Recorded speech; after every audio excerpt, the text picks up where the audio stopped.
Sensor போர்டை பத்தி பேசணும்னா அதுக்காக தமிழ் சினிமா அழிய தான் போகுது. அவங்க ஒரு படத்துக்கு இப்ப ஜனநாயகன் படத்துக்கு பாத்தீங்கன்னா 27 சீன் கட் பண்ணணுன்றாங்க.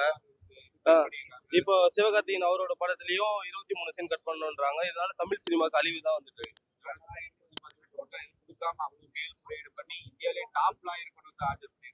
ஆமா, இது எப்போ படம் ரிலீஸ் ஆகும் என்னன்னு தெரியல.